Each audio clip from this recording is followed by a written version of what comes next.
Director park ने अपने glass में वाइन डालते हुए उसका धन्यवाद किया कि उसने इनवाइट किया, लेकिन साथ ही वो थोड़ा शर्मिंदा भी था, क्योंकि असल में उसे पहले कांटेक्ट करना चाहिए था। कांग्रेसमैन चॉय अच्छी तरह जानता था कि डायरेक्टर पार्क का कंस्ट्रक्शन प्रोजेक्ट फेल हो गया है, और अगर वो लोग बार बार मिलेंगे तो डायरेक्टर की पोजीशन और खराब हो सकती है। इधर बाहर ग्वांग ने कार के ट्रंक से एक कार्टन निकाला और उसे कांग्रेसमैन के सेक्रेटरी को दे दिया। कांग्रेसमैन को पता था कि फल पकने में टाइम लगता है, इसलिए ज्यादा मिलना ठीक नहीं, और यही बात डायरेक्टर को अच्छी लगी, क्योंकि कांग्रेसमैन उसके हालात को सही से समझ रहा था। उसने अपना वाइन ग्लास उठाया ताकि वो उसे और वाइन दे सके। कांग्रेसमैन चॉय ने कंफर्म किया कि वो सही सोच रहा है, और बताया कि उसने उसी रात उसे इसलिए बुलाया क्योंकि उसे कुछ इंपॉर्टेंट देना था। उसने कहा कि वो ऐसा इंसान नहीं है जो बस लेता ही रहे। डायरेक्टर ने अग्री किया, लेकिन मन में सोचा कि आखिर उसे देने क्या वाला है। कांग्रेसमैन ने कहा कि ये एक इंफॉर्मेशन है, लेकिन उसने कहा कि असल में ये एक डायरेक्टिव है। डायरेक्टर थोड़ा कंफ्यूज हुआ कि इसका मतलब क्या है। तब कांग्रेसमैन ने कहा कि उसे सोचना चाहिए कि वो देसन वेलफेयर फैसिलिटी को धीरे धीरे बंद करके कोई नया वेंचर शुरू करे। डायरेक्टर सोच में पड़ गया कि वो फैसिलिटी को बंद करने की बात क्यों कर रहा है, लेकिन कांग्रेसमैन ने साफ कहा कि उसने बिल्कुल सही सुना है। फिर उसने पूछा कि क्या डायरेक्टर को पता है बीएच का सबसे इंपॉर्टेंट प्रोजेक्ट क्या है। बीएच एक बड़ा हाउसिंग प्रोजेक्ट प्लान कर रहा है जो मैसिव स्केल पर होगा। डायरेक्टर ने सोचा कि शायद वो अपार्टमेंट्स वगैरह की बात कर रहा है, लेकिन कांग्रेसमैन ने बताया कि ये उससे कहीं बड़ा है। एक नई सिटी बनाई जाएगी दैसन के पास। डायरेक्टर पार्क हैरान रह गया, ये तो बहुत बड़ी इंफॉर्मेशन थी। फिर उसने खुद को करेक्ट किया कि ये तो डायरेक्टिव था, जैसा कांग्रेसमैन ने कहा। कांग्रेसमैन ने सजेस्ट किया कि नई सिटी के पास की जमीन खरीद ली जाए और वहां किसी नर्सिंग होम जैसा कुछ बनाया जाए। अब डेमोक्रेसी और ह्यूमन राइट्स की बातें बहुत हो रही हैं, ऐसे में वेलफेयर जैसी ऑपरेशंस मेंटेन करना मुश्किल हो रहा है। कांग्रेसमैन ने उम्मीद जताई कि डायरेक्टर उसकी बात समझ गया होगा, और डायरेक्टर ने कंफर्म किया कि हाँ, वो सब अच्छे से समझ गया है। कांग्रेसमैन ने उसे बताया कि ये सब फिलहाल कॉन्फिडेंशियल है, लेकिन उसने उसे ये बात इसलिए बताई क्योंकि उसने उसे हमेशा अच्छे फल दिए हैं। डायरेक्टर पार्क ने झुककर उनका धन्यवाद किया और दिल से शुक्रिया कहा। कांग्रेसमैन ने हंसते हुए कहा कि अगर डायरेक्टर उस नई जमीन में नए पेड़ लगाए जो और भी ज्यादा फल दे, तो वो फल भी उसके पास लौट कर आएंगे। डायरेक्टर हंस पड़ा और माना कि ये तो एक गोल्डन अपॉर्चुनिटी है। उधर गाड़ी में ग्वांग म्यूजिक एंजॉय कर रहा था। रेडियो पर गाना चल रहा था, वो विसल बजा रहा था और गा रहा था। तभी उसके पिता आए और बोले, अब चलो निकलो यहां से। ग्वांग थोड़ा ऑकवर्ड फील करने लगा। उसने फौरन रेडियो बंद किया, पीछे देखा और पूछा, सब खत्म हो गया? पिता ने कहा, हाँ, सब खत्म हो गया, और ग्वांग ने गाड़ी चलाना शुरू कर दिया। डायरेक्टर पार्क ने सोचा कि अब देसन वेलफेयर फैसिलिटी के सारे एसेट्स बेच देने चाहिए और जितनी ज्यादा जमीन हो सके नई सिटी के पास खरीद लेनी चाहिए। ये सिर्फ अमीर बनने की बात नहीं थी, ये उसके पूरे परिवार की स्टेटस और क्लास को ऊपर उठाने का मौका था। उसे खुशी हुई कि कांग्रेसमैन चॉय सच में सही खेल खेलना जानता है, सबसे बड़ी ब्राइब लेने वाला। वो हंस पड़ा और उसकी हंसी सुनकर ग्वांग थोड़ा डर गया। उसने पूछा, कुछ अच्छा हुआ है क्या? उसके पिता ने कहा, हाँ, कुछ बहुत बड़ा हुआ है, और कहा, वो वाला गाना फिर से बजा दे। ग्वांग ने फिर से गाना लगाया और गाने के लिरिक्स हवा में गूंजने लगे। उधर देसन वेलफेयर फैसिलिटी में सब सोने जा चुके थे। जंगोन ने अपने घायल हाथ को देखा, अपनी उंगलियां हिलाईं और महसूस किया कि अब वो बेहतर हो रहा है। लगभग 1 महीना बीत चुका था और उसे लगा कि शायद अब जाने का टाइम आ गया है। तभी संजो आया और बताया कि सेकंड प्लाटून लीडर उसे ढूंढ रहा है। जंगोन ने सोचा, क्यों? संजो ने बताया कि लीडर ने पहले जो बात की थी वो चीज उसने प्रिपेयर कर ली है। जंगोन समझ गया कि वो किस चीज की बात कर रहा है और वहां जाने लगा। कुछ देर बाद एग और ग्रीन ऑनियन के साथ एक डिलिशियस रामेन तैयार हुआ। जंगोन हैरान रह गया, उसे देखकर वो खुशी से भर गया। उसने एक नूडल उठाया, सबको देखा और पूछा, तुम लोग मेरे साथ क्यों नहीं खा रहे? सेकंड प्लाटून लीडर ने सैडनेस से कहा कि उनके पास सिर्फ एक ही पैकेट था जो उन्होंने जंगोन के लिए रखा।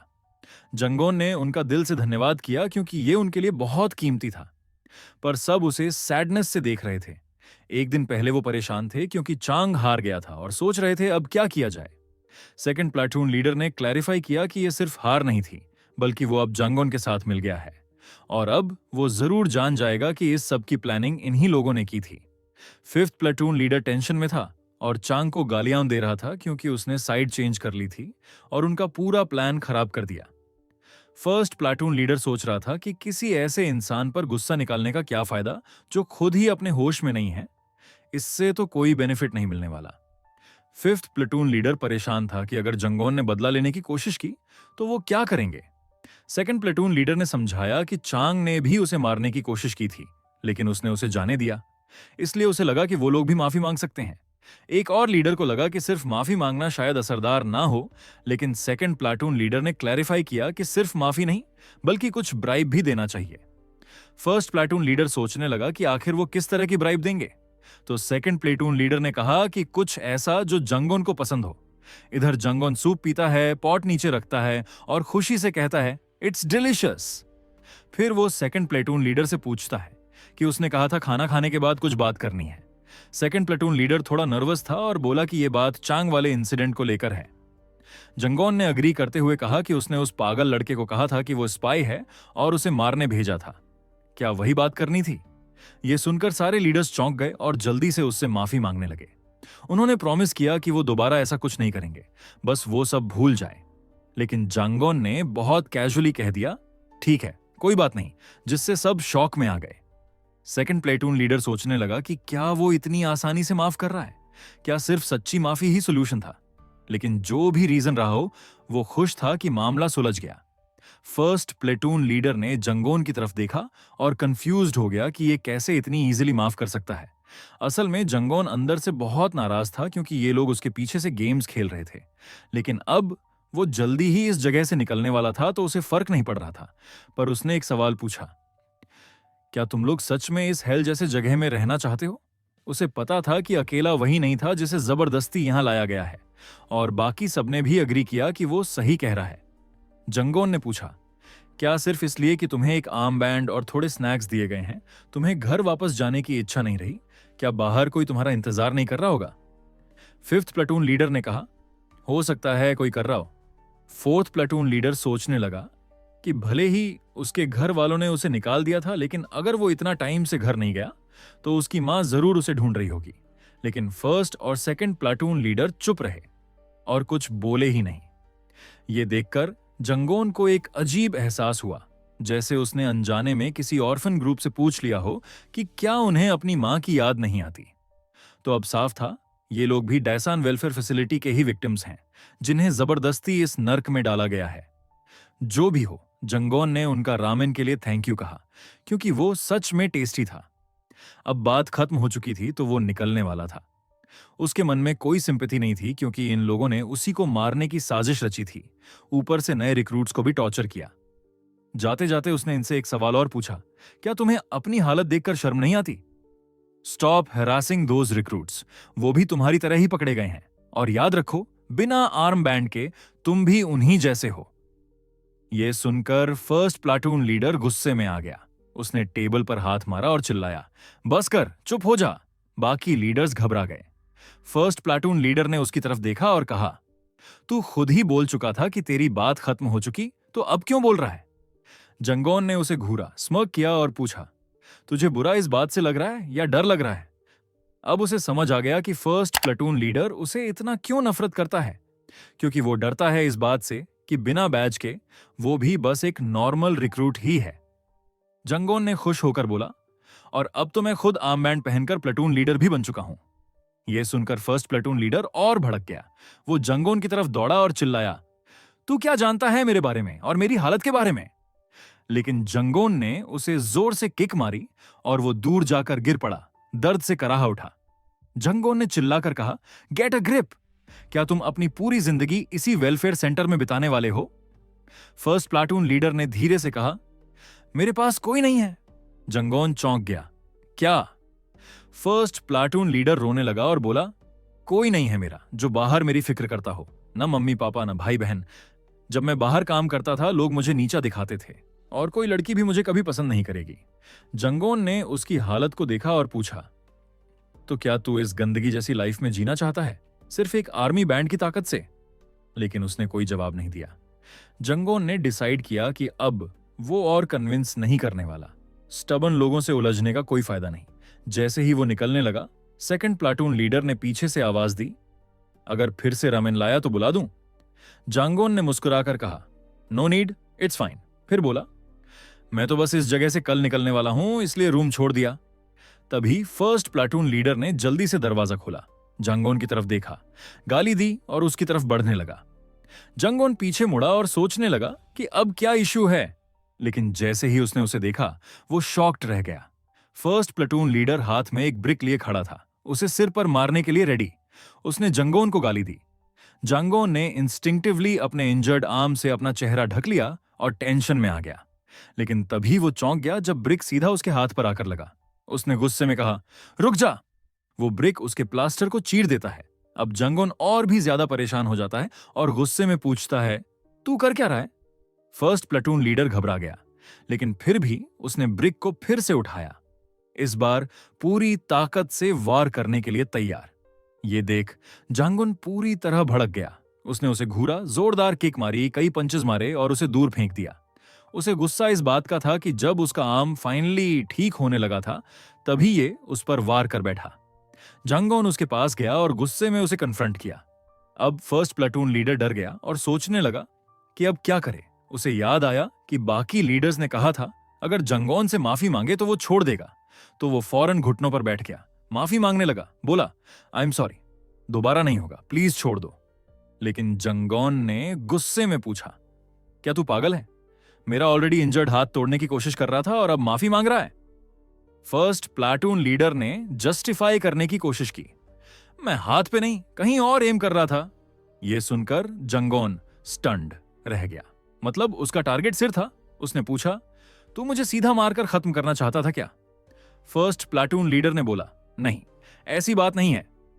लेकिन जंगोन को उसकी बात फेक लगी। उसने एक और किक मारी, सीधा उसके चेहरे पर।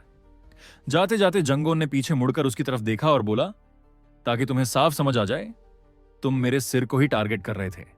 फिर उसने अपने आर्म की तरफ देखा, वो दर्द में था।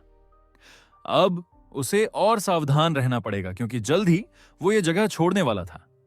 एक कहावत है, जब अंत पास हो तो गिरते हुए पत्तों से भी सतर्क रहना चाहिए। कुछ दिन बाद डायरेक्टर पार्क का परिवार अब भी डेसन वेलफेयर फैसिलिटी के अंदर वाले घर में रह रहा था। ग्वांग ने अपने पिता को बताया कि उन्हें न्यू सिटी वाले प्लान के बारे में पहले से टिप मिल गई है और उसने अग्री किया कि यह उनके लिए एक गोल्डन अपॉर्चुनिटी है। यॉम ने अपने पिता से पूछा, क्या आप अब वेलफेयर वाला काम छोड़ने वाले हो? डायरेक्टर पार्क ने हां कहा और पूछा, क्या तुम्हें दुख हो रहा है? यॉम ने कहा, नहीं, पर यह बहुत सडन है। डायरेक्टर पार्क ने भी माना, हां, लेकिन रेवलेशंस हमेशा अचानक ही होते हैं, जैसे नोआ ने आग बनाया था या मोसेस ने इजिप्ट छोड़ा था। उन्हें भी तब तक पता नहीं चला था जब तक उन्हें रेवलेशन नहीं मिला। यॉम कुछ कंफ्यूज्ड हुआ, लेकिन डायरेक्टर पार्क ने फिर कहा, यह भी वैसा ही एक रेवलेशन है जो हमें उस प्रॉमिस्ड लैंड की तरफ ले जा रहा है जहां दूध और शहद की नदियां बहती हैं, और वो प्रॉमिस्ड लैंड है न्यू सिटी। ग्वांग ने अपने भाई को भरोसा दिलाया, डोंट वरी, जहां भी पापा हमें ले जाएं, हम हमेशा साथ चलेंगे। यॉम ने उसके शब्दों को समझा और फिर अपने पापा से पूछा, अब अगला स्टेप क्या है? डायरेक्टर पार्क ने काल्मली समझाया, सबसे पहले हमें वेलफेयर फैसिलिटी की सारी एसेट्स को लिक्विडेट करना होगा और प्रपोज्ड न्यू सिटी के पास जितनी जमीन मिल सके खरीदनी होगी। उसे पता था कि वेलफेयर बिल्डिंग ज्यादा पैसे नहीं देगी क्योंकि वो किसी और के लिए काम की नहीं थी, तो उन्हें वो जमीन सीधे एम डेवलपर को बेचनी होगी। फर्नीचर और कार्स जैसी चीजें भी सेकंड हैंड रेट पर बेचनी होंगी। ग्वांग ने सब कुछ ध्यान से सुना और रिमाइंड किया, वेलफेयर में और भी एसेट्स हैं। डायरेक्टर पार्क ने पूछा, कौन से एसेट्स? ग्वांग ने जवाब दिया, रिक्रूट्स। डायरेक्टर पार्क ने अग्री किया, हां, गॉविटी से सब्सिडी मिलती है उनके लिए और वर्क भी करवाया जाता है, तो वो भी टेक्निकली एसेट्स हैं। लेकिन जैसे ही फैसिलिटी बंद होगी ये सब खत्म हो जाएगा। ग्वांग ने कहा, मैं रिक्रूट्स की बात नहीं कर रहा, मैं बात कर रहा हूं एग्जेम्पलरी ऑनर स्टूडेंट्स की। डायरेक्टर पार्क ने पूछा, तो उन स्टूडेंट्स का क्या? ग्वांग ने धीरे धीरे बोला, वेलफेयर बंद करने से पहले जितने हो सकें उतने एग्जेम्पलरी स्टूडेंट्स को बाहर भेज देना चाहिए। यॉम और डायरेक्टर पार्क दोनों शॉक्ड हो गए क्योंकि ग्वांग का मतलब था उन स्टूडेंट्स के ऑर्गन्स बेचना। डायरेक्टर पार्क सोचने लगा, क्या यह पॉसिबल होगा? क्योंकि जो बिजनेसमैन ऑर्डर्स देता है वो तो अपनी कस्टमर की डिमांड के हिसाब से ऑर्डर देता है। अगर अचानक सप्लाई बढ़ा दी तो क्या वो मैनेज कर पाएगा? वाइस डायरेक्टर ग्वांग ने कहा, अगर हम प्राइस एडजस्ट करें तो वे निकल ही आएगा। यॉम ने पूछा, प्राइस एडजस्ट मतलब चीप में बेचो। ग्वांग ने कंफर्म किया, हाँ बेचना ही है तो सस्ता ही सही, ना बेच पाने से बेटर है। फिर उसने पूछा, सोचो, जब फैसिलिटी बंद होगी, अगर कम रिक्रूट्स बचेंगे तो क्या वो हमारे लिए ज्यादा बेटर नहीं होगा? डायरेक्टर पार्क सोच में पड़ गया। लेकिन ऐसा क्यों होगा? ग्वांग ने समझाया कि अगर वो सारे रिक्रूट्स को एक साथ भेजते तो कुछ लोग जरूर बवाल खड़ा कर देते। उसे पता था कि डिसेंट सिटी में बहुत लोग उनके साथ होंगे, लेकिन जो ट्रबल क्रिएट कर सकते हैं उन्हें पहले से हैंडल करना ज्यादा सही रहेगा। उसके पापा ने कुछ देर सोचा, फिर बोला, ठीक है, कर लो जैसा सही लगे। ग्वांग ने कॉन्फिडेंट होकर बोला, मैं हैंडल कर लूंगा। फिर उसने अपने भाई से कहा, चल हमारे साथ चल, हमें उस बिजनेसमैन से कांटेक्ट करना है। बाद में वो लोग पोर्ट पहुंचे। यॉम ने कार विंडो से बाहर देखा और मुस्कुरा दिया, क्योंकि क्लाउड्स अच्छे लग रहे थे। उधर ग्वांग ने लैंडलाइन से उस बिजनेसमैन को कॉल किया। कुछ देर बाद कॉल उठा। उधर वाले ने बोला, हम लोग डक मीट डिस्ट्रीब्यूट करने में स्पेशलाइज करते हैं, कैसे हेल्प कर सकता हूं? ग्वांग ने काल्म वॉइस में कहा, दिस इज डिसेंट स्पीकिंग। यह सुनकर उधर वाला चौंक गया। उसने पूछा, बताइए क्या करना है? पार्क ग्वांग ने कहा, हम चाहते हैं कि अगली डिलीवरी में एक साथ कई डक्स भेजें। वो आदमी बोला, थोड़ा मुश्किल है इतनी जल्दी मैनेज करना, और जैसा आपको पता है हम तभी सप्लाई ले सकते हैं जब हमारे पास कस्टमर से ऑर्डर आता है। ग्वांग ने उसे ल्यूअर करते हुए कहा, ठीक है, हम लोग प्रीवियस पेमेंट का सिर्फ 70% ही लेंगे, बाकी 30% तुम रख लो। अब बिजनेसमैन शॉक में था। उसे लगा शायद ये लोग इन्वेंट्री क्लियर कर रहे हैं, लेकिन ग्वांग ने कोल्डली कहा, तुम्हें हमारी पूरी कहानी जानने की जरूरत नहीं, सिर्फ इतना देखो कि ये डील तुम्हारे लिए फायदेमंद है या नहीं। कुछ देर चुप्पी रही। फिर उस आदमी ने पूछा, क्या तुम लोग डक्स को बिना कट किए भेज सकते हो? बस एनेस्थीसिया दे दो पहले से, और बदले में वो सिर्फ 50% पेमेंट देगा, क्योंकि इससे उसकी प्रोसेसिंग कॉस्ट बच जाएगी। ग्वांग स्टन्ड रह गया जब उसे पता चला कि बिजनेसमैन प्लान कर रहा था एनेस्थेटाइज्ड लोगों को स्टोर करने का। जब ऑर्डर आए तभी ऑर्गन्स निकालकर बेच देगा, क्योंकि ऑर्गन्स स्टोर नहीं हो सकते। ग्वांग ने गाली दी, हाफ प्राइस, सीरियसली? लेकिन फिर उसने खुद को कंट्रोल किया और कहा, ठीक है, हो जाएगा। उसने पूछा, एक बार में कितने डक्स ले सकते हो? वो आदमी बोला, स्टार्ट करेंगे 5 से। वेलफेयर सेंटर में अब अनाउंस किया गया कि इस बार 5 एग्जेम्पलरी ऑनर स्टूडेंट्स चुने जा रहे हैं। सारे एम्प्लॉइज शॉक में आ गए। एक साथ 5? उन्होंने पूछा, इस बार ब्लड टाइप भी मैटर करेगा क्या? पार्क ग्वांग ने मना किया, नहीं, कोई कॉम्प्लिकेशन नहीं चाहिए, सारे 5 एक ही प्लाटून से होने चाहिए। एम्प्लॉइज डर गए कि अगर वो ऐसा करेंगे तो रिक्रूट्स को शक हो सकता है। ग्वांग ने आइडिया दिया, बोल देना कि ये एग्जेम्पलरी एक्सेलेंस प्लाटून है इसलिए। उसने फर्दर एक्सप्लेन किया, अगर हम अभी भी वेलफेयर फैसिलिटी रन कर रहे होते तो मैं कोशिश करता ये सब नॉर्मल लगे, लेकिन अब उसकी जरूरत नहीं है। सब एम्प्लॉइज समझ गए। अब ग्वांग सोचने लगा कि किस प्लाटून से चुना जाए ताकि उसी के स्टाफ 5 लोगों को सिलेक्ट कर लें। सारे एम्प्लॉइज एक दूसरे की तरफ देखने लगे, क्योंकि हर कोई जानता था कि हर महीने एक एग्जेम्पलरी स्टूडेंट चुनना अलग बात है, और एक ही बार में 5 चुनना, वो भी ये जानते हुए कि ये एक डेथ सेंटेंस है, ये इमोशनली काफी बड़ा बर्डन है। तभी थर्ड प्लाटून का इंचार्ज उठकर बोला, सर, मैं अपने प्लाटून से 5 लोग चूज कर लूंगा। उसके चेहरे पर विकेट सी मुस्कान थी, जैसे वो खुशी खुशी 5 ट्रबल मेकर्स को एक ही बार में निपटा देगा। ग्वांग शॉक्ड रह गया और पूछा, तुम थर्ड प्लाटून के इंचार्ज हो? एम्प्लॉई ने हां में जवाब दिया तो पार्क ग्वांग ने इंस्ट्रक्शन दिया, ठीक है, अपने प्लाटून से 5 लोगों को एग्जेम्पलरी ऑनर स्टूडेंट बना दो। एम्प्लॉई ने खुश होकर कहा, परफेक्ट, लिस्ट बनाने की जरूरत नहीं है, मैं अभी डिसाइड कर सकता हूं। सबसे पहले उसने चुना चौल, फिर जंगन, और बाकी 3 वो लोग जो जंगोन के आसपास रहते हैं। आखिरी वाला वो रैंडमली चुनने वाला था, लेकिन तभी उसका प्लान टूट गया। यॉम ने स्ट्रिक्ट वॉइस में बोला, अगर ये थर्ड प्लाटून है तो लिस्ट में जंगोन का नाम नहीं आना चाहिए। एम्प्लॉई शॉक्ड रह गया, क्यों नहीं सर? यॉम गुस्से में था, तू मुझसे पूछने की हिम्मत कर रहा है? सीधा इंस्ट्रक्शंस फॉलो कर। एम्प्लॉई ने डरते हुए माफी मांगी, ठीक है सर, जैसी आपकी ऑर्डर। जब सारे एम्प्लॉइज चले गए, यॉम ने चाय का कप नीचे रखा और अपने भाई से पूछा, तूने ऐसा इंस्ट्रक्शन क्यों दिया? ग्वांग को पता था वो क्या पूछ रहा है। उसने पूछा, तुम जानना चाहते हो कि मैंने जंगोन को लिस्ट से एक्सक्लूड क्यों किया? यॉम ने हां में सिर हिलाया। ग्वांग ने कहा, मैं बस तुझसे कुछ पूछना चाहता था। तुझे लगता है कि जब से जंगोन प्लेटून लीडर बना है उसमें कोई बदलाव आया है? योम थोड़ी देर सोच में पड़ा, फिर बोला, हाँ, लगता है वो पहले से बहुत चेंज हो गया है। अपने मेंबर्स की बहुत केयर करता है। पार्क ग्वांग ने पूछा, क्या चेंज दिखा तुझे? योम बोला, लगता है उसने अपनी करंट सिचुएशन और रोल को एक्सेप्ट कर लिया है। ग्वांग ने कहा, एग्जैक्टली। और याद है तुझे, मैंने कहा था कि जंगोन हमारे काम आ सकता है। योम ने याद किया। ग्वांग ने कहा, अब जब हम नया बिजनेस शुरू करने जा रहे हैं तो मैं सोच रहा हूं उसे अपने साथ काम पर रख लूं। तुझे क्या लगता है? योम ये सुनकर चौंक गया और सोचने लगा कि क्या जंगोन वाकई इसके लिए तैयार होगा। ग्वांग ने कामली कहा कि वो खुद जाकर उससे डायरेक्टली बात करेगा। थोड़ी देर बाद थर्ड प्लेटून के सारे मेंबर्स लाइन में खड़े थे और उस प्लेटून के स्टाफ इंचार्ज उनके नाम पढ़ रहा था। चौल सोच रहा था कि सडनली उन्हें इकट्ठा क्यों किया गया है, जबकि जंगोन को इसका कोई अंदाजा नहीं था। तभी स्टाफ ने सबका ध्यान खींचा और बोला कि दैसन वेलफेयर फैसिलिटी की एग्जेम्पलरी ऑनर स्टूडेंट पॉलिसी अब बदल चुकी है, इसलिए इस बार उन्होंने एक ही प्लेटून से कई ऑनर स्टूडेंट्स चुने हैं। यह सुनकर जंगोन शॉक में था। क्या यह सच है? फिर स्टाफ ने लिस्ट अनाउंस करनी शुरू की। पहला नाम था चॉय चोल। चोल एक्साइटेड हो गया। उसे लगा आखिर उस आदमी ने अपना वादा निभा ही लिया। संजो थोड़ा सैड था, लेकिन उसकी आंखों में खुशी चमकने लगी जब उसका नाम भी लिया गया। इसके बाद कॉल हुआ योर एक्सेलेंसी का नाम, जो खुद चौंक गया और सोचने लगा कि उसका नाम क्यों लिया। अगर वीडियो पसंद आया हो तो एक लाइक जरूर कर देना। कमेंट करके बताओ कि आपको सबसे इंटरेस्टिंग पार्ट कौन सा लगा।